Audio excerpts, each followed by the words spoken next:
Your Excellencies, ladies and gentlemen, a good morning to all of you, and a good afternoon and a good evening to our online audience.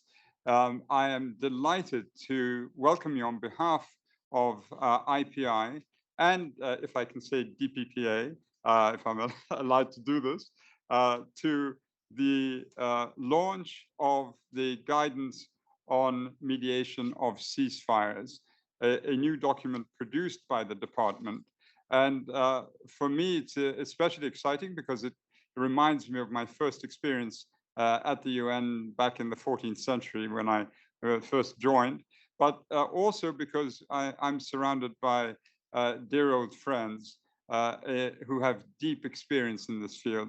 And to kick us off, I would like to welcome Asif Khan, the officer in charge of Policy and Mediation and Division, and the Chief Mediation Support and Gender Peace and Security in DPPA, one of my oldest friends and one of the smartest and popular people in the UN. So, Asif, don't let me down. Thank you very much, and thank you for the kind words. Colleagues, thank you so much for joining us today, physically in this room, but also lots of you I know are online as well. I want to start by really thanking the IPI president.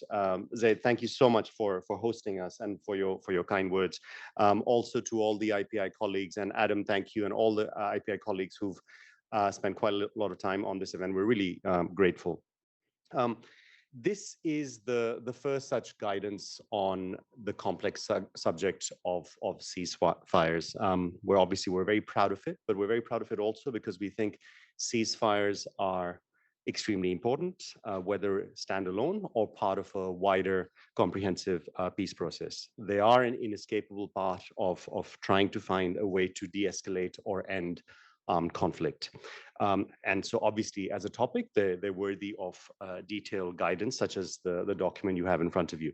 This is not a prescriptive document. It provides guidance, but it does not replace mediation expertise or ceasefire expertise in mediation teams. I think it's important to stress.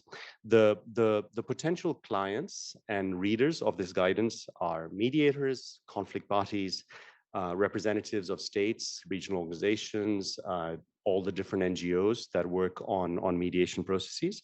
I think they will all find this useful. So it's really up to us now to try and disseminate this as widely as possible.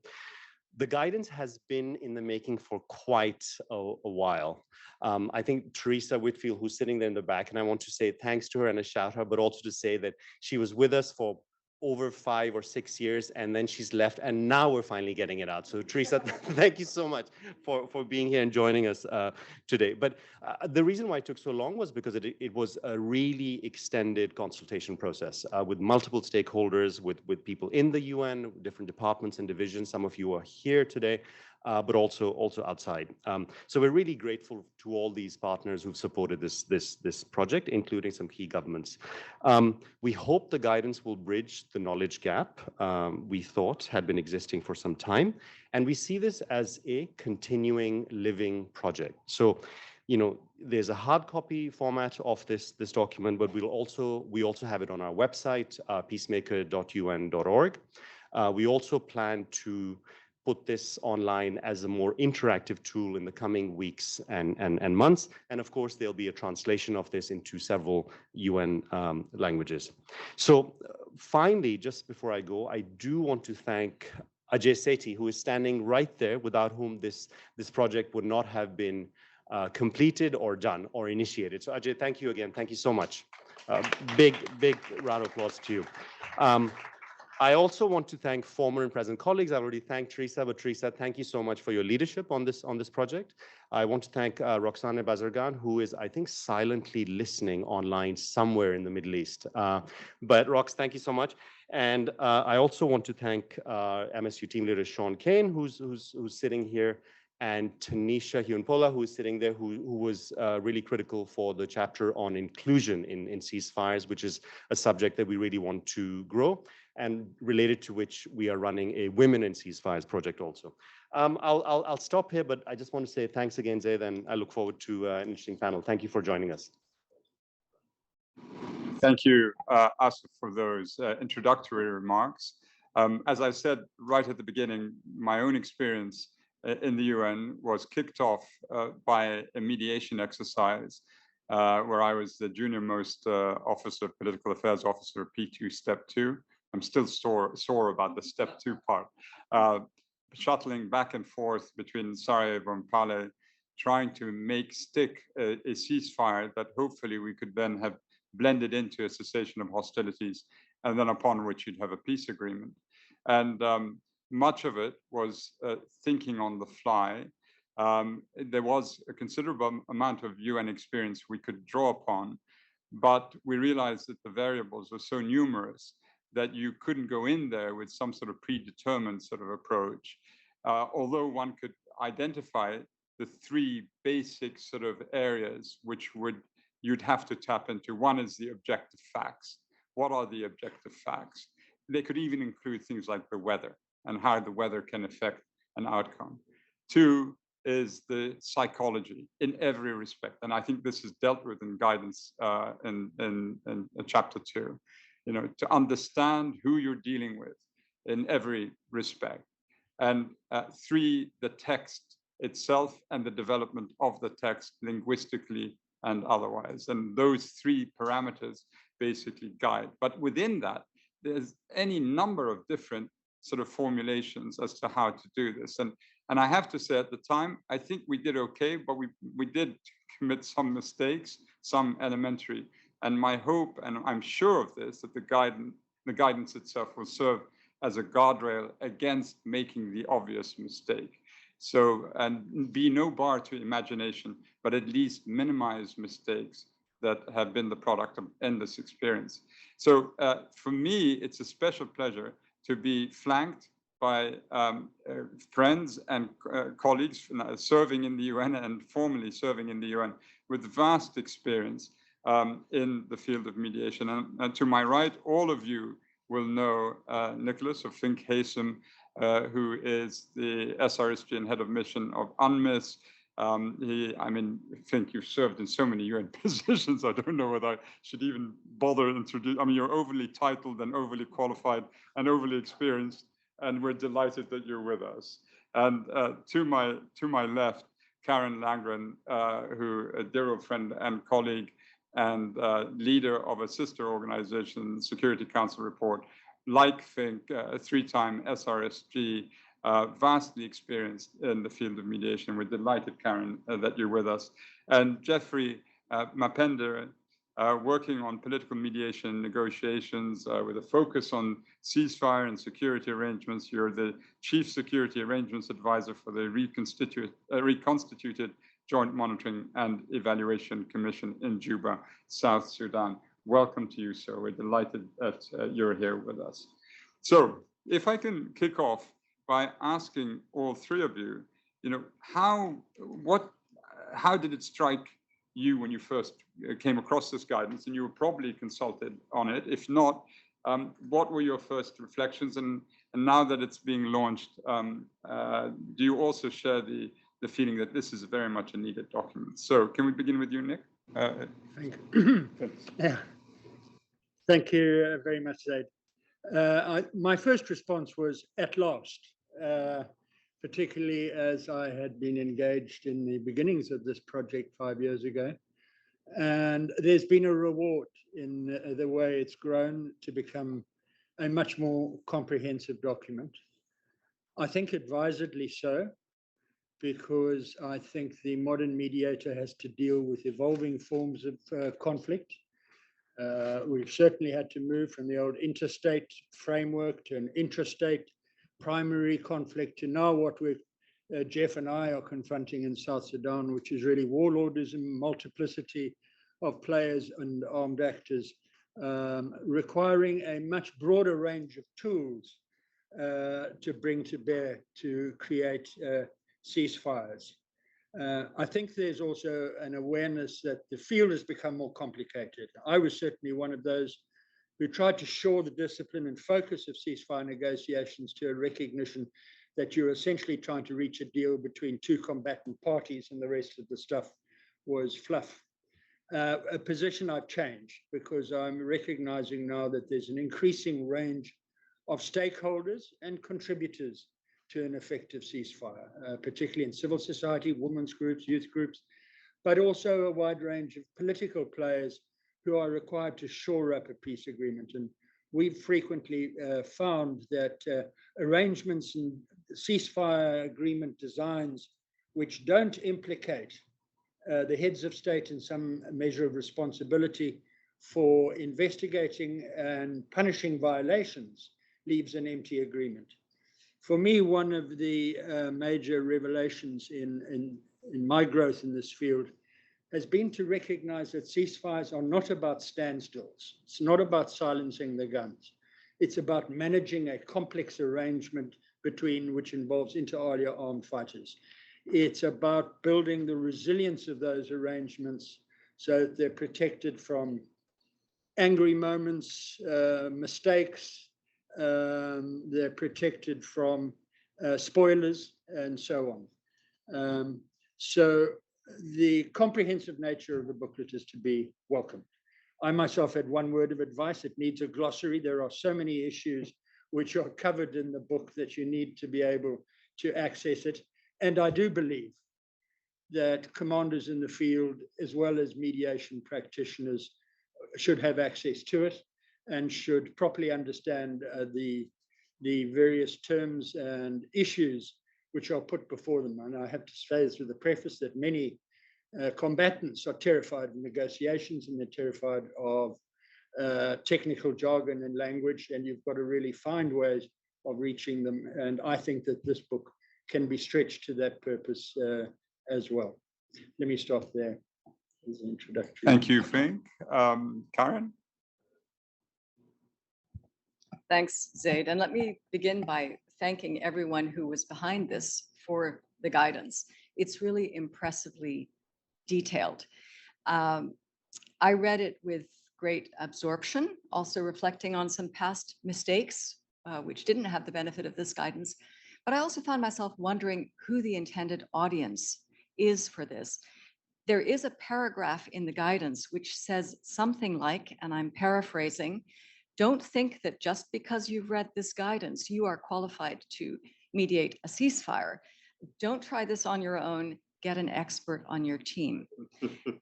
I think that is good advice, but I know that we can all think of mediators who will tend to shoot from the hip in this process. So getting this guidance to stick among the teams that matter will be important. I think among the readership should probably be the Security Council.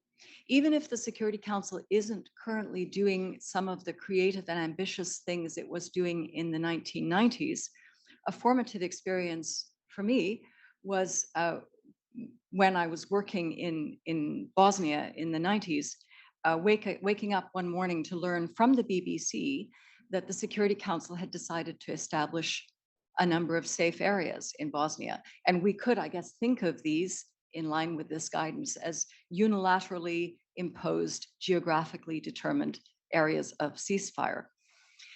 So that communication modality was not ideal. I was working for the lead humanitarian agency, UNHCR.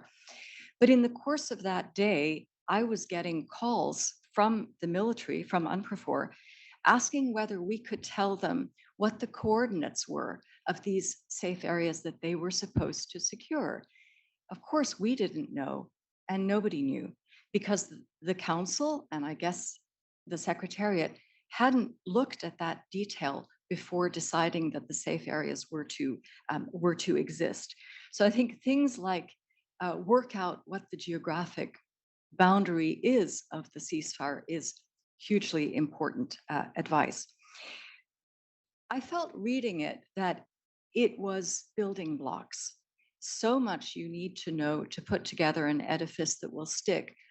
And much of it, aside from the very technical elements, which are fascinating in their own right, is equally applicable to other peace-related negotiations. There's a section on working out the appropriate timing of ceasefires, for example, which is really much more profound than that. It's about the very viability of a ceasefire, about the viability of being able to move ahead in a peace process in general. So I hope that despite the narrowness of the title, it will be seen by people involved in a much broader range of peace-related negotiations. That's it for now. Other things I'd like to come back to later. Thanks. Thank you, Karen. And just your mention of safe areas reminds me how in the UN at the time, we thought of safe areas as two-dimensional. I mean, after all, you look at a map, it is two-dimensional. In reality, it's a three-dimensional space. It's a column of air over the two-dimensional space that is also the safe area, to which the ceasefire also applies. Passage of ballistic projectiles, the passage of aircraft, and that is also part what we had to think about, what comes in and what's going out. Highly complex. But I think in, again, chapter 2, the preparation part is so key. And that's what I also really attracted me to the document here. Jeffrey, your thoughts, please. Thank you very much. I would like to thank colleagues at MSU for inviting us to participate in this panel, and also to thank IPI for hosting us. This is a great opportunity, and I also like to thank the audience who are here with us. First of all, what you asked about what came into my mind when I read this guidance, there are two things. Number one is about MSU itself, that having been with MSU colleagues for quite a while, I'm quite impressed that things are moving forward. And in fact, when MSU started, we started from zero. But now if you look at the products they are producing are quite impressive, including this one. So that was one thing. And the second thing is, what jumped into my mind is about the content of the guidance itself. This made me reflect to some experience some years ago. I don't want to reveal too much of my personal information for fear of some might steal it for use of maybe getting some money from my account. So what I will say is, some years ago, we had the first experience of a ceasefire, and I wish this guidance was there. The politicians were negotiating a ceasefire, and the mediators were mediating the ceasefire could have got very good information, and things could have been much better. More lives could have been served, but it wasn't there. So what impressed me about this, for example, number one thing is the objectives. It emphasized on objectives of ceasefire, that you must be very clear what you want to do. What is the purpose of the ceasefire you're calling for? You're just calling it for the sake of, well, let's just talk. But it has to have an objective. It doesn't matter what it is, but at least there has to be a plan, because that will guide the direction of the ceasefire. And that is going to also affect the content of the ceasefire itself, the document itself, and also the negotiation dynamics at the table, what the parties will be discussing and what is going to come out of that. So if there is no objective, it becomes very difficult to focus. For example, the document talks about the typologies and terminologies, which is very important. Why is it important? Terms matter. That is the purpose of language. If we don't speak with the same language, I don't think we'll end up building the same thing. We'll start building different blocks. So terminology, I remember very well in some situation where a war was reignited because there was confusion over a term, like formalization of ranks. Some believed formalization of ranks was one thing, another believed it was one thing. It led the breakdown of the peace agreement, and the war started again. And it took another 1 year to negotiate that conflict. And later on, many lives, I don't know how many lives were lost. So terms matter. It's better to agree. And we always say, as the book says, it is the parties themselves who define what the term means. Because, for example, most of us use English for communication, but it's not our first language. So you can imagine if we are 3, 4, 5 rebel groups with the government discussing, and we all speak different languages from different ethnic groups, but we are using English language, we might have the different interpretation of the word. So the mere fact that the words, the interpretation of the words must be really owned, must be owned by the parties themselves. It's very important. It should be respected because depending on the language you're using. Then also the issue of the ceasefire as a guidance. This book itself, I see it as a physical, tangible, and visible collection of our memory. When I'm saying our, I mean all those people who have been working in the practice of ceasefire mediation and peacemaking. It is a physical collection, which is a depository of all this experience, because when I read it, I could see that it's not just theoretical. They are taking lessons learned from the field through a lot of different type of practices and ideas. So I think as it is packaged now, it's much easier for any person getting into the field who wants to sort of a tool to start with. It's a tool to start with. As they said, this is not magic. We just gone just to, once you read it, you can do wonders. Nobody walks on water, only Jesus. So I think it is very important that when we read it, when you put it into practice, of course, context matter. So I really, with those few words, those things stood out when I read the book, and I really appreciate it. Thank you very much. No, thank you very much, Jeff. I mean, you raised so many critical points, and going back to Fink's original sort of assertion that the way in which conflicts have sort of evolved, and there is a predominant focus in the UN on conflicts on the African continent and MENA. Now we have a different proposition with Ukraine potentially, because there's a clearer sort of line of contact, or a line separating forces, not altogether, but somewhat of that type of character. And in the past, the way I think one would think about mediation is that the preparation has to be done meticulously well, because shutters will open and close on either side, 3 sides, 4 sides, regionally, beyond. And there's a fleeting moment when all the shutters are open and the UN is ready to drive a whole sort of series of initiatives through, including a monitoring and verification mechanism to ensure that the reporting is done really well on violations.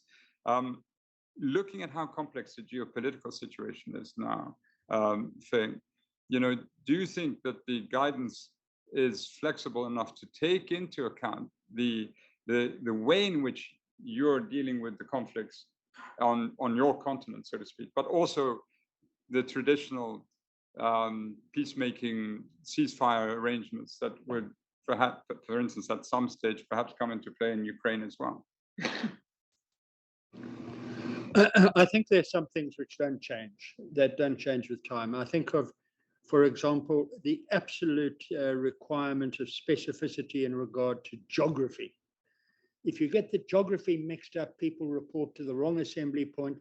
And in Southern Africa, we had at least 2 cases where hundreds of people were killed because they'd reported to the wrong place or at the wrong time. So those kinds of disciplines remain. I also think that the craft of building compromise is not really the focus of this book. That remains. We are still in the business of finding ways in which parties can work together, and in building the craft of building compromise will remain. But there are other things which have changed, and I don't think they've changed necessarily in regard to ceasefires, although there are new challenges, new modalities of conflict, the use of cyber warfare and other things which require us to kind of be on our feet and ahead of the curve, so to speak.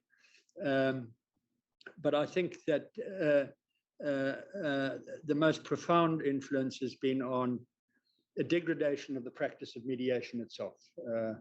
And that has come, in my view, primarily as a result of the internationalization of conflicts and the particular way that that has played out also in the Security Council. The erosion of the status of multilateral institutions has reduced the status of the ceasefire mediators and the mediation, which would normally be blessed by the Security Council, but may no longer get that support. And as a result, we've seen mediation practice itself change towards what we've noted as kind of a recognition of a diversity of roles, not just what did I call it, the kind of indulgence and fancy of a a serious senior diplomat, but now has become a kind of professionalized team activity involving an orchestra, in which the mediator is more of a conductor than the first soloist. And I think that recognition also comes with it, a recognition that managing mediations is a much more complex business. And I think that that is true for ceasefires as well. I was trying to wonder whether ceasefires can be separated from the general malaise with which ordinary mediation is afflicted.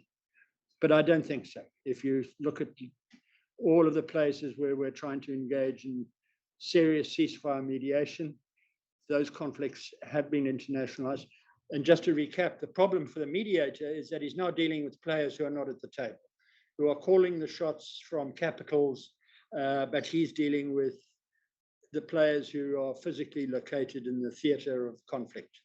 And he may not have the kind of clout to bring a Lavrov to the table or a whatever. And he will have to find new forums which bring together that outer circle of influential people together with the new ones. And that's, I don't think we've mastered that, and it's still a challenge that we're trying to deal with. I mean, one of the clearest lessons for me when I was involved in mediation is that if the UN, or whenever the UN believes it's in the friends business, in other words, currying favor, not currying, but basically trying to establish a relationship, a set of relationships predicated on some notion of friendship, on impartiality and friendship, we would be in trouble.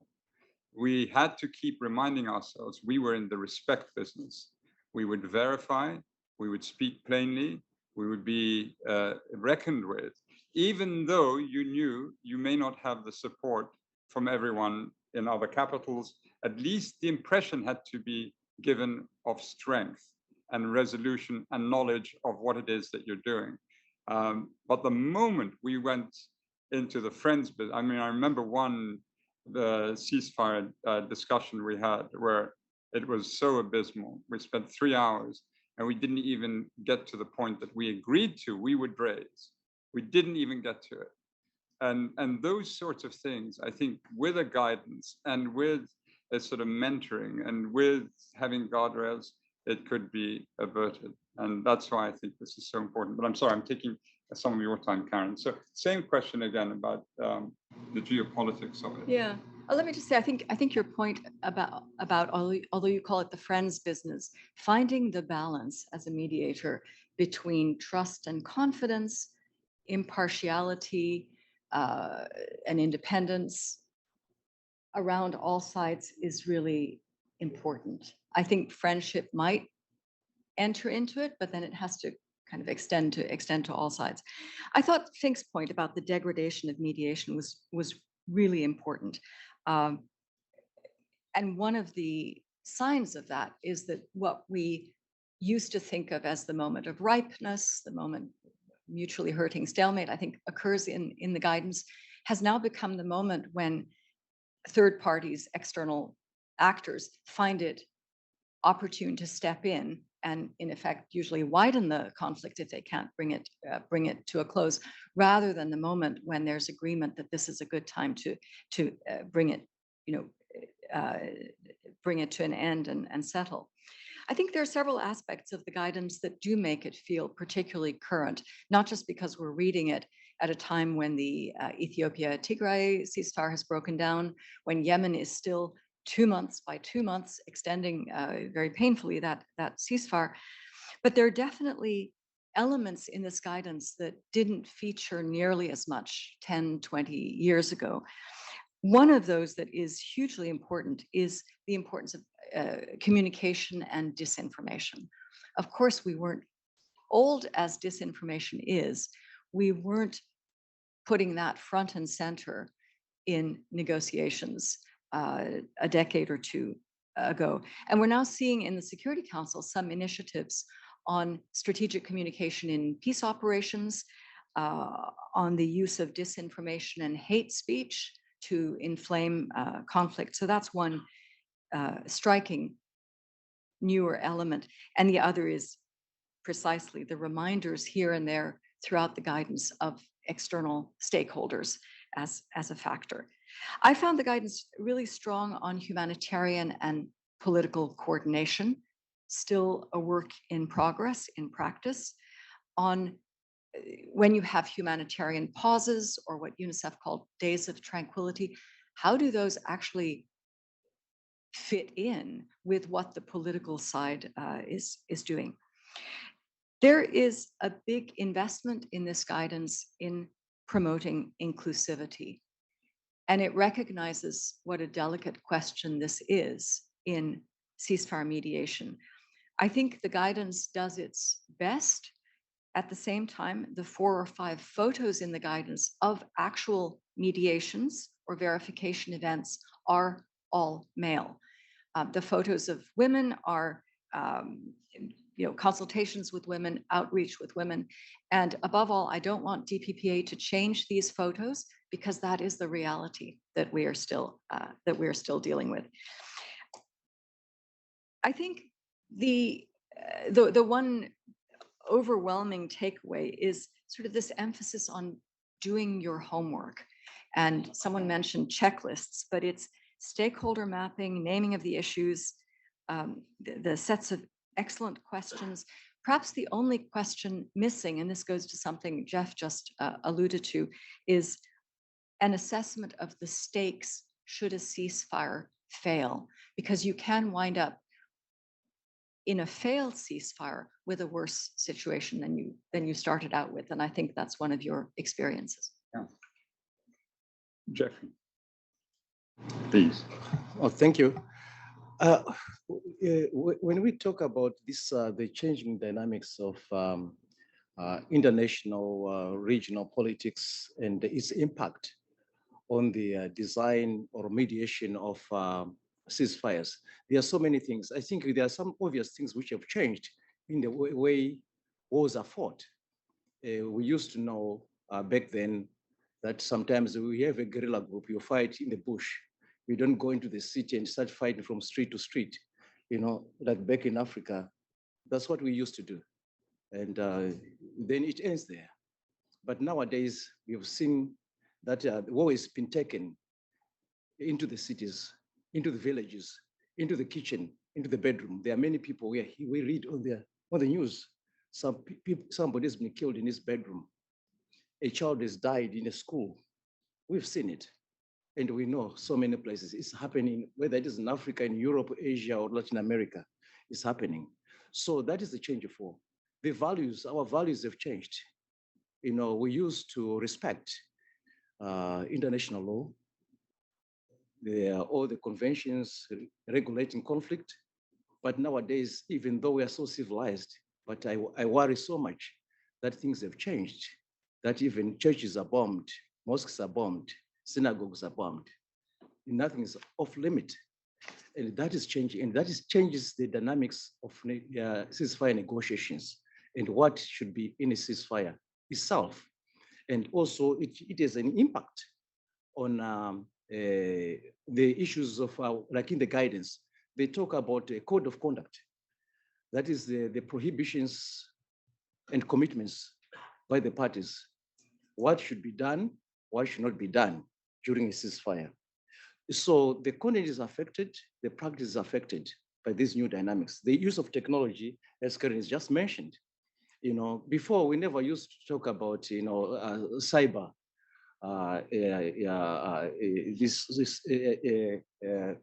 like cyber attacks. But now that has changed. If you have these cyber attacks, even some of us, we are maybe, I don't want to say we are too old, but I'm saying we are so experienced that is, you know, technology came much later when we had already been doing the business. But right now, even to monitor and verify cyber attacks, I can't even imagine drafting a ceasefire agreement and sort of suggesting the ways of doing it, because I would need somebody who is used to this technology to do it. So these things have changed the way ceasefires are negotiated, are mediated, and also the practice. But there are certain things that haven't changed, as already Fink and Karen has already mentioned. No, for example, the fundamentals of mediation itself, without even talking about ceasefire mediation, but mediation is a practice. We know there are certain core principles. For example, the issue of impartiality, which is quite clear. In every situation, you have to be viewed as a mediator to be impartial. Perception matters. And we have to guard against that. So those things don't change. Those approaches don't change. The issue of respect, consent, even though some believe they can be coerced type of mediation where somebody is forced in mediation, but in a ceasefire, it's very difficult to force somebody. If you force them, they will not implement it. And then you've wasted your time and even caused more damage to the process, which was already bad. So that is very important. And also the issue of realizing right now, it's so important to have some people, we are technical experts when it comes to subject matter. Before, mediations will go along, you don't have somebody who understands how ceasefires are negotiated or drafted. But these days now with this guidance, for example, at least you have advice right there on your desk, which you can use. So this is very important. And I think, and this doesn't change, the need for information, the need for knowledge, technical expertise at the table is very important. Then also, there are certain building blocks of a ceasefire agreement which will never change. For example, there are certain things that are overlooked. For example, the preamble of a cessation of hostilities agreement or a ceasefire agreement itself. It's very important because these are some very common principles which all the parties believe in, and they put it up in front to guide, the document they're going to produce or what they're going to implement. Because all agree that we come from, even though it's a civil war, we all agree in the integrity, territorial integrity of our nation. They all believe that every tribe matters or every race matters. We are all equal. If that is very important, because as you go deeper into the negotiations of a ceasefire agreement, you find those building blocks remain. For example, when you talk about the scope of a ceasefire, where does it cover? That doesn't change. It doesn't matter whether it is a permanent ceasefire, whether it is a temporary ceasefire, it doesn't matter. You need to define who is involved, like the parties. But now, with the change of warfare, multiplicity of armed groups or multiplicity of players, it's very difficult even to map out who the parties are and understanding their psychology, because there are so many psychologies involved. Some believe in the heart doctrine, some believe in the head doctrine. Those who believe in the heart doctrine, like me, if you tell me that what I'm fighting for is worthless because I'm fighting for the ancestral land, I'll tell you it's a non-starter. When you put monetary value to it, it's nothing, it has no value, it's a small village. But for me, believe in the heart doctrine, I would say it is more important. So there are different psychologies. So this is very important, and those fundamentals don't change. We know the mapping of actors and the multiplicity because of the proxy wars being fought. Regional, there are some parties you see on the table, but there are some parties who never show up on the table. This is due to the what I call the internationalization of local conflicts and the localization of international conflicts, because some conflicts are fought somewhere, they are created somewhere, but fought another small piece of land. Then something starts within a village, but ends up with other actors, and those will never come to the table. How do you mediate a ceasefire in terms of that, when things like that are happening? Thank you very much. Well, thank you, Jeffrey. I mean, there was a stream of consciousness which excites many different thoughts, because when you speak of respect for norms, respect for agreements, indeed, I was with a very former senior UN official who was very worried that the organization is separating itself from the charter. Member states, by and large, are willing to run roughshod over the articles, and that sort of trickles down across many dimensions. And then it raises this thing that I remember very distinctly, that we had to develop an internal logic for why a ceasefire ought to exist, even if there was no respect for the law, for norms, for protection of civilians. And the idea at the time was that you would look for the weaknesses of all the and concerns of all the interlocutors.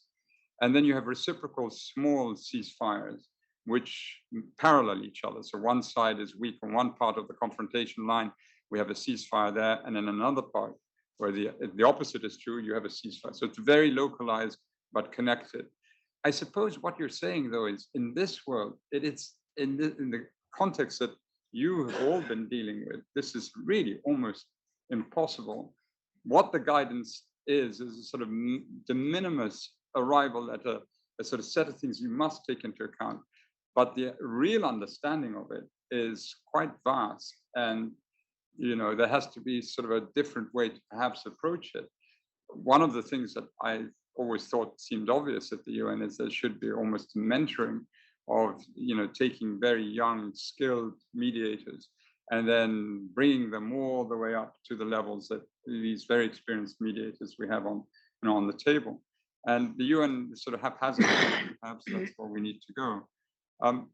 Can I go back to this issue of the point that you raised, Fink, the need to sort of have the values at the center of it. And if you depart from it, and it's just separation of forces, and you're not looking at those groups who are most especially prone to being targeted, that it falls apart. And you said that there has been a sort of sense that this has been the trajectory, and this guidance will correct this, hopefully, I hope. Let me just remind us of an older debate, which hopefully has been settled, and that was the fight or talk, or fight and talk position. And it was not unusual, certainly in the when I was first involved in the Sudan Comprehensive Peace Agreement talks. The SPLMA took the position that they would only come to the talks if they could carry on fighting, because it was their success on the battlefield which determined their weight at the negotiating table. And the other side said, well, we can't abide and justify to our population the continuation of the fighting while we are engaging in the risky business of talks. And as it happened in that case, there was a particular garrison town that was overrun, and it became clear that the talks could not continue if they continued fighting. And it was really imposed upon the mediators to get the parties to agree to the new position, that the talks would only continue on the basis that there was two mutually unilateral ceasefires, which then took place, and the talks were then able to proceed. That debate we don't see anymore, because I think there's a broader recognition that the ceasefire is really the first element in a broader discussion around sometimes the values you're talking about, but certainly in hard terms, security sector transformation. We are just about undergoing that in South Sudan with an existing peace agreement and now the unification of the two sides' forces.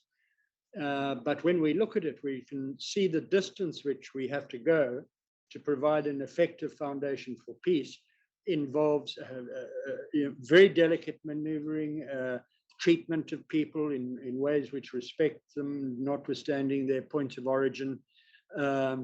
But it involves dealing with dignity with those who are too old to remain in the forces, or for one reason or another are not going to be beneficiaries of the DDR process. So there are complex processes out there, which I think the book refers to. I mean, it makes it clear that the ceasefire can implicate all of those issues, and the failure to resolve them can affect the willingness of the conflict parties to participate. But I'm sure Jeff can say something as well about the need for security sector transformation as an outcome of the ceasefire, even though it's not part of the standstill, as it were. Karen? Just a word to say that I think what the guidance says about preconditions in negotiating ceasefires, and also the economic consequences, the financial consequences for the sides themselves, it just gets a paragraph, but it's hugely important to take into account what this means for their livelihoods if they're going to lay down their weapons. I'm going to leave that there. I was going to talk about a very low-tech example, and it will feel quite retro when I tell you about what has been my direct experience, my main direct experience in this context, which was between 2008 and 2011 in Nepal, with UNMIN's role in supporting the 2006 agreement on monitoring the management of arms and armies. There was a joint monitoring coordination committee, which UNMIN chaired, which met over 100 times in the lifetime of UNMIN. It was also a mechanism where the parties got to know each other and became, over time, a confidence building measure in itself as a committee. So this was a committee chaired by UNMIN's chief arms monitor, and in the field, UNMIN was monitoring not the arms and armies, but the management of the arms and armies by each side. In other words, compliance was in the hands of the parties. UNMIN's role was watching how they did the job of managing their arms and armies under the peace agreement. And I would say that UNMIN's role was hugely important. It was military talking to military, even if our military were in civilian dress and they didn't have the usual attributes of military. And that created a level of confidence and shared experience. It had its own language. And UNMIN brought process to this. I would say we brought bureaucracy, and I'm going to say a word in praise of bureaucracy. And that is just how helpful process can be in especially situations that look like they might go off the rails. If you have a structure, a process, procedure for things, which the neutral actor is bringing, it can really have a great potential for de-escalation and cooling off and for people to take a step back. And I think that hasn't changed. Yeah. Thank you, Karen. Jeff? On the issue of the ceasefire, not just being for the armed personnel or armed groups, but also going beyond that. What comes to my mind is each time I've in my life met several armed groups or armies, people were fighting, the parties were fighting. It doesn't matter who you ask, good, bad, angel, or devil, they'll say, what are you fighting for? Or why are you fighting? They'll tell you we're fighting for our people. The government will say we are fighting, we're protecting our people. The opposing forces will say we are also fighting for our people because of this bad government. Everybody will say that. And they will justify the killing that is happening around them. If that is true, that each one of them is fighting for the people, then it becomes quite easy for us to say, if those people are the subject here, why can't they be also the center of the peacemaking process or the center of ceasefire discussions? Because if both are fighting for the people, so why can't we have them at the table? Whereas before, people used to have, it's only the ceasefires for the people with guns. You know, I had the opportunity, as I was saying, in South Sudan, we ended up with 2 agreements. A cessation of hostilities agreement, which is part of a type of a ceasefire. Then we had a permanent ceasefire and transitional security arrangements. If you look at those, I'm not advertising the peace agreement of South Sudan, but I'm just saying, for the sake of learning, if you look at the signature page, how many people signed the cessation of hostilities agreement, you start to discover that even civil side signed. Not only the armed groups signed, but also constitutional political parties who are registered in the country, who are practicing politics without a gun, also signed. They were part of it, different alliances. So it means what we are saying is that inclusivity is very important because it brings those who are outside. So it's not only the guys with the guns, but it includes other people. If they are the civilians who are suffering, why not bring them to the table? Because they know better how they should be protected. Because the ceasefire is there to protect people as well, and also opening humanitarian access, and also protecting humanitarian workers. Why can't you bring them? If you are talking about organizations like ICRC, why can't you bring them to the table to guide you on certain things which you don't know? So that's why the table becomes bigger, but it's not bad. It is because of this inclusivity. And inclusivity is a reason. As we're saying, people say, we are fighting for our people. Let those women be there. Let the refugees be there. Let the IDPs be there. So I found it in practice that it works. As we're saying right now, the ceasefire doesn't stand alone. For example, if we talk about the objectives of ceasefire, For example, if we're talking about the permanent ceasefire, okay, what is the objective of permanent ceasefire? Where do you want to go? It's a bridge from war to peace. It means we're going to peace. And what is the nature of security you want to see if you are to achieve permanent peace?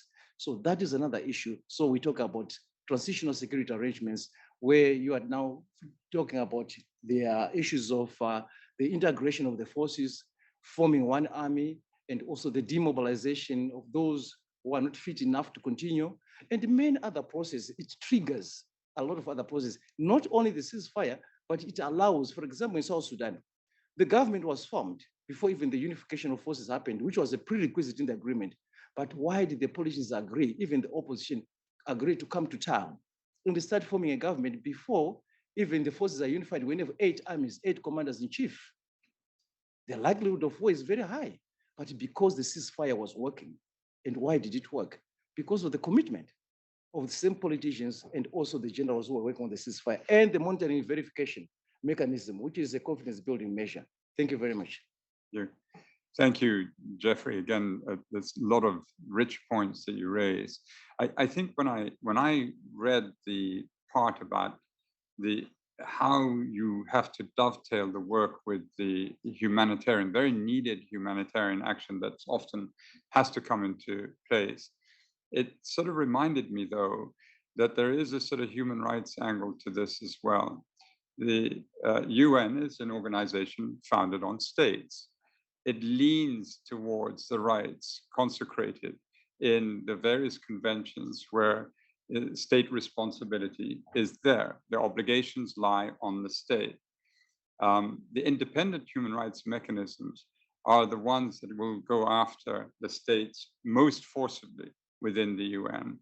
And I always felt they had a role in the mediation exercise, because in my experience in OHCHR, they would often talk to us and say, should we even enter this mediation that is being proposed to us? Because we're not sure about the rest of the UN. They always seem to take the side of the government.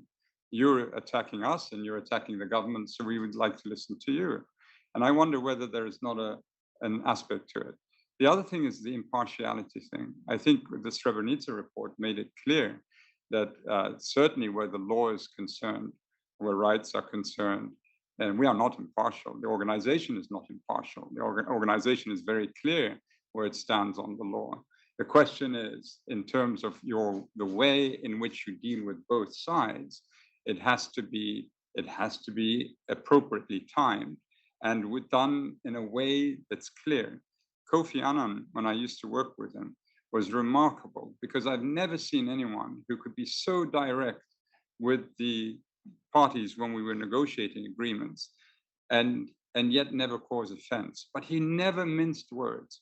He was absolutely clear in what he was saying, what needed to be done.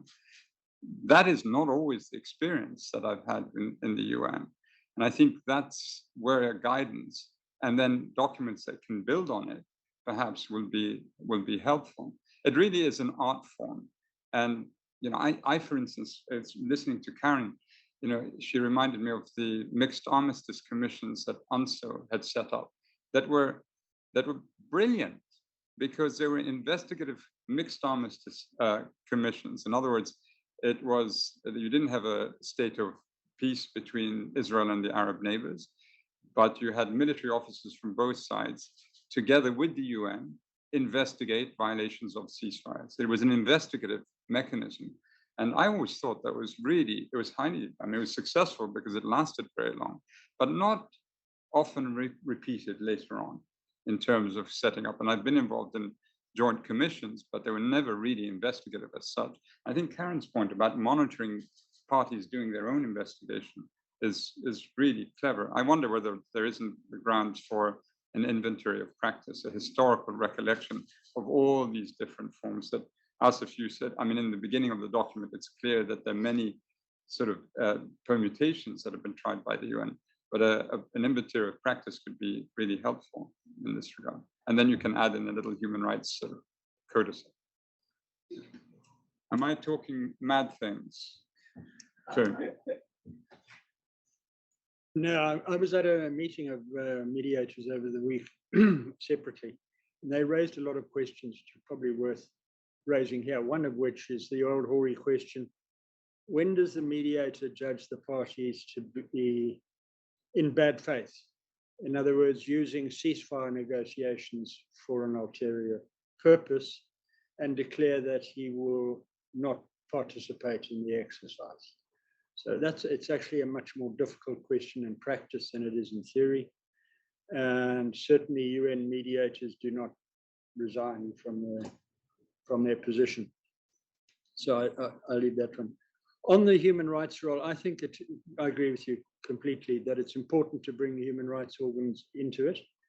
But there's also the tension as well that you want the host country and the parties involved in a conflict to take some ownership of the human rights agenda, which includes taking pride in accomplishments as opposed to the human rights unit that we put in taking all of the praise for the monitoring and so on and achievements. So that's a much more difficult one, but I've seen it happen in Afghanistan. I think we managed to achieve that mix.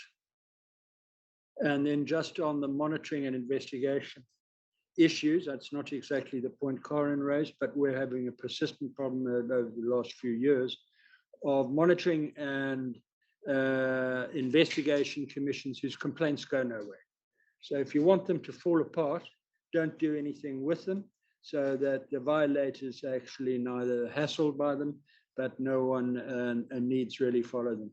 And it's difficult because who's the enforcement mechanism? One of the questions I was asked at this mediation seminar was, would I please explain the meaning of the word guarantor? And that's because the UN is increasingly asked now to guarantee certain provisions, also in ceasefire agreements and elsewhere. David will tell you that our advice is strictly not to sign anything which says we will guarantee the outcome of this agreement because we don't have the means to do so. It's a term which is used colloquially, but it has actually a hard legal implication if you start to sign on. But it does raise also the question for the UN and the UN mediation team or the UN presence in an area is how far we can go in underwriting the arrangements in a ceasefire. I don't think there's specific guidance in here on that question, but it's one that mediators are going to face. Karen, do you share the sentiments? I do. I was thinking I've tried, not always successfully, to ban the word ensure from UN contexts for some years because there's so little you can actually ensure. A bit like being the guarantor. I think, see, if we look at this in the broader context of the changing nature of peace operations as well, where there is inevitably going to be a move towards bringing different UN actors closer together. And this is linked to what we understand as security, going beyond strict military security. There does need to be thought, and perhaps you have given a lot of thought to how to disseminate this and to whom. Who needs most to understand some fundamentals about this guidance? There isn't an executive summary, I noticed, but one needs members of the UN team to understand some things. OCHA, UNICEF, probably OHCHR, some of the lead agencies in the field need to know some of this stuff. And again, the Security Council needs to hear some of this stuff before they draft far-reaching resolutions, which, as I implied early on, they're not really doing at the moment. But I think getting this out to these key actors is an essential part of its utility. Yeah. Jeffrey? On the issue of human rights, which you mentioned with regards to the ceasefire, mediation and negotiations, and also the ceasefire, the agreements themselves. For me, when we talk about human rights, of course, sometimes people think it's so complicated, but these are basic rights. For example, the right to life is a basic human right. Everybody has to live. But if you look at some of the ceasefire agreements that are in the cessation of hostilities agreements, if they are well crafted, you start to see that the main objective should be to protect life. You know, we're talking about children, we're talking about women, we're talking about everybody, every human being has the right. So if we are to protect, if those provisions are put within the agreement itself, I think it's one intervention. And also I see different interventions in terms of promoting human rights in this type of situations. That is one intervention. And then we go to the issue, for example, on sexual and gender-based violence. If these issues are also outlined clearly in a peace agreement, you start to see them in practice, real, when people are implementing it, you know, just talking about how, what are the mechanisms we have in order to investigate the capacities required to investigate sexual and gender-based violence. For example, the monetary verification mechanisms. Do they have the capacity to do that? If they don't have, what should we do to help them? And you can see some of those experts coming in, and then also the issue of holding those violators accountable. People who are perpetuating rape, who are recruiting child soldiers, how do you hold them accountable? There should be mechanisms and institutions created to assist on that.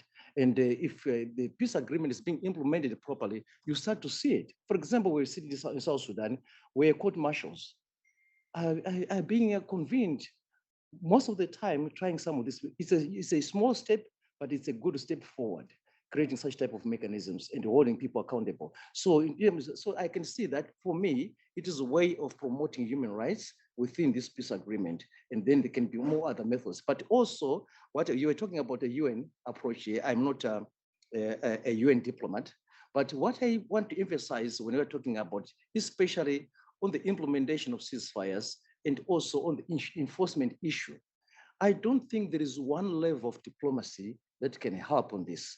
For example, enforcement, we are talking about regional mechanisms to enforce. We are talking about international mechanisms to enforce. We're even talking about bilateral arrangements that can help in the enforcement to make sure what people sign to is happening. Because I totally believe in the complementarity of diplomacy. Even the UN cannot do it all. You know, the regional organizations cannot do it by themselves. So at least the UN working with others will make a big difference. Yeah. Thank you. No, thank you. I mean, there is a point all of you have sort of touched upon, and that is that it is difficult in the context of compliance and verification if there's no penalty paid for a gross violation, or let's say a violation of the ceasefire, which also includes, you know, the a gross violation of human rights, or indeed IHL. That you leave the mediator really high and dry. And it is difficult also if the mediator is too cognizant of the apparent weakness. What I found in my own experience is that we used to worry more about what they could do to us, undermine the mission, destroy the mission, underline our weakness. Then we gave allowance for how much they are worried about what we could do. And imagination, if wielded properly, can be a huge asset. You know, if, you know, the UN is talking to the IFIs, if it sort of has a coffee with someone in a regional organization that has influence, the banking sector in a country where the warlords hold their accounts, and then makes it public. In other words, there is creative leverage to be exercised where the weapon, let's not call it a weapon, the point of pressure is the imagination of the person that doesn't know the extent of the fact that you don't really have very much, but you're trying to convey it through whatever means possible. And I think that also, what this guidance allows for is the exercise of imagination in that context, which I thought was very, very clever. We have a few moments to entertain questions from the audience here. There is one question online. In most of the contemporary ceasefire processes, the parties, especially non-state actors, seek more robust guarantees and assurances. So what kind of guarantees are possible in today's internationalized conflicts? You know, must you have a Treaty of Westphalia to put an end to a 30 years war? Okay. I think consonant with what I was saying earlier, I think the UN, to the extent that it's mediating a ceasefire, needs to ensure the support of continental organizations like the AU, regional organizations like ECOWAS or IGAD, where they exist. The neighborhood in particular has a leverage which the UN doesn't. And I've said to some of the parties, God, I envy you, the leverage you have compared to the leverage I have. And yet the kind of tall order falls on us. And I've said, quite frankly, we can't do it alone. We need the alliances and the collective solidarity of the international community if we're going to effectively bring pressure to bear on the parties, in particular, to comply with the agreements that they themselves have made. And it gives you. Let me just throw out a question that I have, in a sense, it's suggested by the book, is are we starting to have different disciplines of mediation? Not obviously the focus of this seminar, but people have begun to speak for some time about humanitarian mediation, which is grounded in obviously the concepts which are particular to humanitarian intervention. And is there now room for ceasefire mediators as a separate species of that being the mediator? Certainly, I think that there are some distinctive features of ceasefire mediation, and it really comes out of this book. I think there's no room for ambiguity in a ceasefire, whereas ambiguity is a critical and useful tool in trying to get agreements on broad peace processes and political processes. You can't use ambiguity in a ceasefire. And then I think the mastery of a lot of the concepts introduced here, their relationship with, as it were, outside the forces, the forces outside the forces as important ways of strengthening the ceasefire in the society at large, are also critical and become peculiar to the mediation, the art of ceasefire mediation. Karen, would you like to respond to the question? Yeah, well, very briefly, I want to completely agree with Fink's point about the importance of the region and getting the regional actors there as a kind of guarantors, but also to say that it can seem to me particularly sensitive for those regional actors to have to impose consequences. For various reasons, they may not want to do that. So there's a built-in weakness in those arrangements as well. And I've been in situations where the local actors, broadly have said, we want this dealt with in New York because it's actually easier for us to have that distance, for it not to be directly with us. They're thinking about their future relationships. They're thinking about if they do try to impose something, does that weaken them in the future in their dealings with the parties? So I agree, but I think there's a lot of fine print there as well. If I could be provocative, Karen, I mean, is not what you're saying sort of shorthand for Bertolt Brecht's Mother Courage, in the sense that in every conflict, there is a winner, always is a winner, and that's the war profiteer. And it could be within the country, it could be part of the leadership, part of the rebel leadership, the local sort of environment, the regional environment. The war profiteer gains at the expense of people, at the expense of the discriminated against. And that exists, it's always existed, as Brecht makes clear. And so how then do we deal with this sort of issue that is always going to lurk as a major threat to a ceasefire arrangement? And it's, I think what you've pointed to is a sort of dilemma. On the one hand, it's easier to take it out of the region. On the other hand, if the region is involved because there's so many who are profiting from the conflict and the continuation of the conflict, and yet we don't go there publicly, we're sort of excising ourselves out of it effectively. And I remember this discussion once we had on one particular context. So where does the money go? What are the banks involved? And a number of banks got into trouble because in certain conflicts this became known. Many others it's sort of known, but sort of not transparent.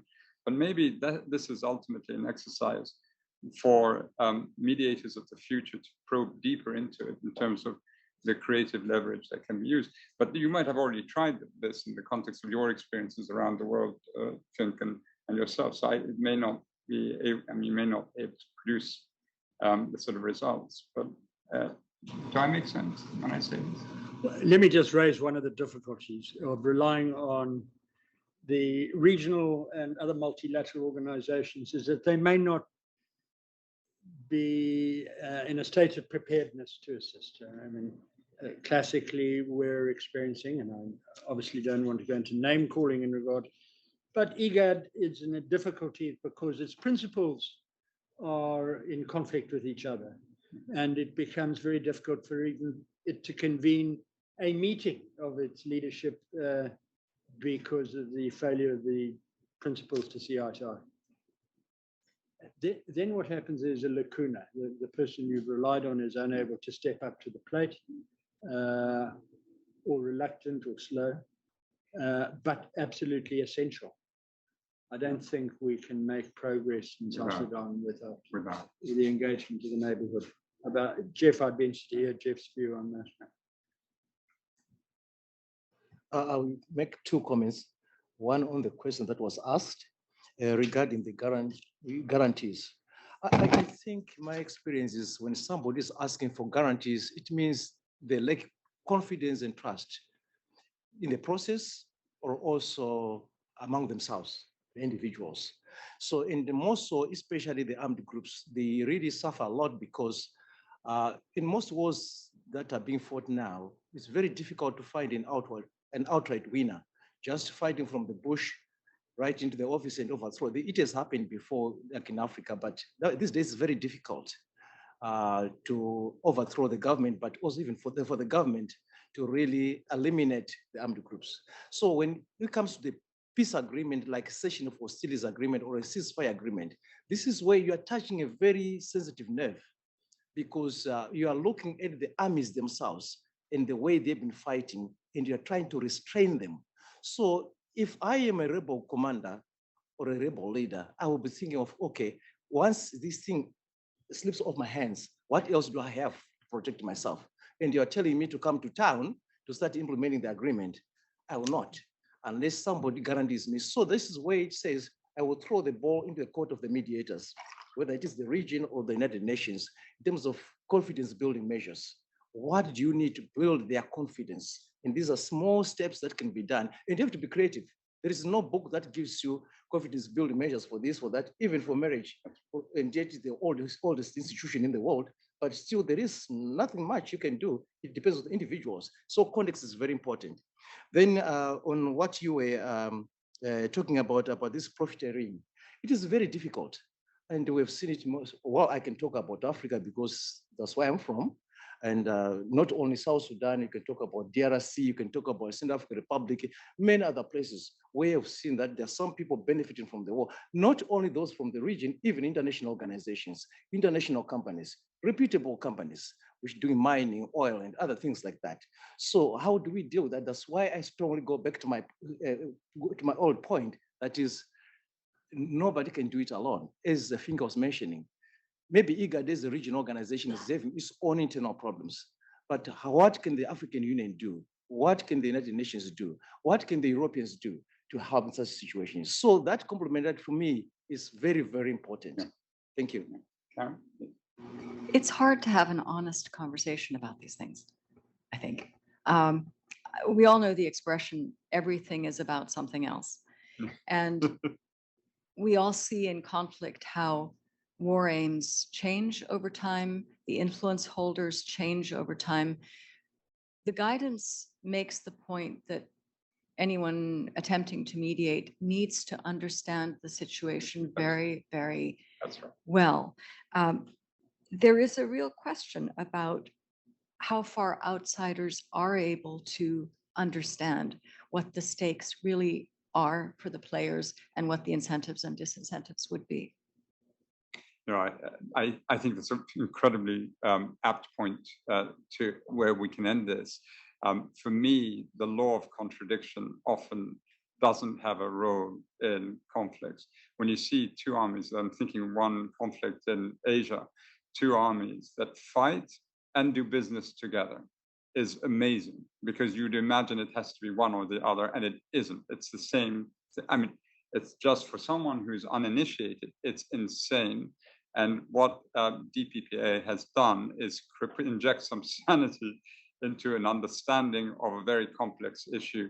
And we thank Asif and this amazing team that have put it together. And we're delighted that we are joined on this panel by such experienced and distinguished mediators. Thank you, Jeffrey, Karen, and Fink. And thank you all for attending this. Please, if you haven't read the guidance, read the guidance and distribute it widely. Thank you so much. And if you've written it, you don't need to read it. Thank you.